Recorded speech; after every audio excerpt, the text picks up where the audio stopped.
Kuya Jesus, ang mga pangaral mo ay pakikinggan at susundin ko. Ang mabuting balita ng Panginoon ayon kay San Marcos. Noong panahong iyon, sinabi ni Jesus sa mga tao, ang paghahari ng Diyos ay maitutulad sa isang naghahasik ng binhi sa kanyang bukid. Pagkatapos niyon, magpapatuloy siya sa kanyang pang-araw-araw na gawain. Tutubo at lalago ang binhi nang hindi niya nalalaman kung paano. Ang lupa'y siyang nagpapasibol at nagpapabunga sa mga pananim.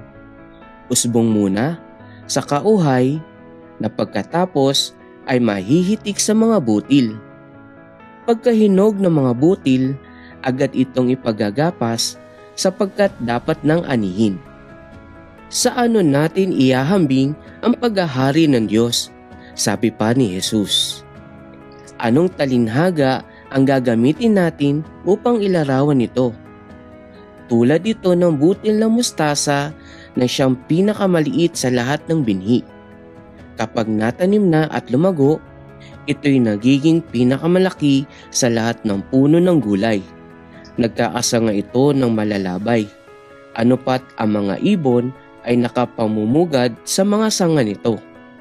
Ang salita'y ipinangaral ni Jesus sa kanila sa pamamagitan ng maraming talinghagang tulad nito ayon sa makaya ng kanilang pangunawa.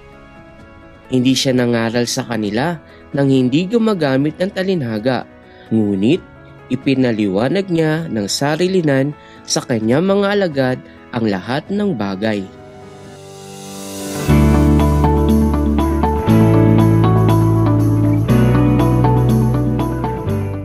Mga bata, sa ating ebanghelyo sa araw na ito, narinig natin si Kuya Jesus na nagtuturo tungkol sa paghahari ng Diyos sa pamamagitan ng mga talinhaga. Ang talinhaga, mga bata, ay isang uri ng pagkukwento na kadalasang ginagamit ni Kuya Jesus sa paghahatid ng kanyang salita tungkol sa kaharian. Binibigyan diin niya sa mga ito ang pangkaraniwang buhay na kanyang mga tagapakinig at inaakit silang matuklasan rito ang presensya ng Diyos. Ibig sabihin, mga bata, ang mga talinhaga ay hindi basta mga kwento lang.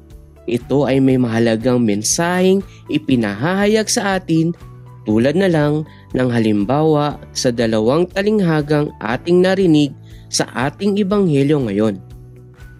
Sa kwento tungkol sa mga hasik ng binhi, sinabi ni Kuya Jesus na matapos na maihasik ang binhi, ito ay kusa ng tutubo.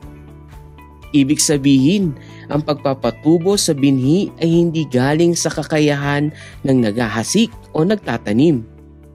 Ganito rin ang kaharian ng Diyos. Hindi ito bunga ng sariling kilos o gawa ng tao, kundi ito ay malayang ibinibigay ng Diyos. Ganun pa man, mahalagang tandaan na mahalaga pa rin ang gawain ng pagtatanim. Ibig sabihin ay ang ating pakikisa sa gawain ng Diyos. Sa ikalawang kwento ni Kuya Jesus, ang talinhaga ng binhi na mustasa, itinuturo sa atin ni Kuya Jesus, mga bata, na kahit ang munting butil ng mustasa na bagamat maliit, ito ay may kakayahang lumago at maging malaking puno na pamumugaran ng mga ibon. Para sa Diyos, mga bata, kahit ang mga maliliit na bagay na ating ginagawa, kung ito ay mabuti at ginagawa na may pagmamahal, ay may halaga. At tulad ng malaking puno na mustasa na kumukupkup sa mga ibon, ang kaharian ng Diyos ay nagpapakita ng pagtanggap sa bawat isa. Inilarawan ni Kuya Jesus sa ebanghelyo sa mga talinghagang ito ang katangian ng kaharian ng Diyos na may kapangyarihang lumilikha at nagpapaunlad.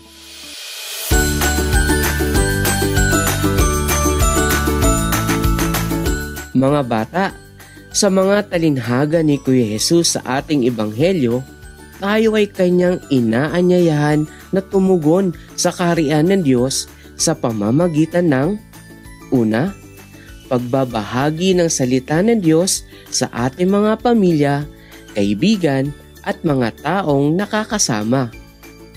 Kahit na munting bata lang kayo, ang simpleng pagkukwento sa iba na mga kwento at pangaral ni Kuya Jesus ay mahalagang bagay na, at umasa tayo na ang Diyos na ang bahalang magpalago ng mga ito sa kanilang mga puso. Ikalawa, pagbabahagi ng kabutihan sa lahat. Bilang bahagi ng malaking pamilya ng Diyos, makita sana sa atin ang ating pagkakaisa at pagmamahalan na siyang katangian ng paghahari ng Diyos sa ating mga buhay. Lagi tayong maging mabuti at gumawa ng kabutihan sa bawat isa.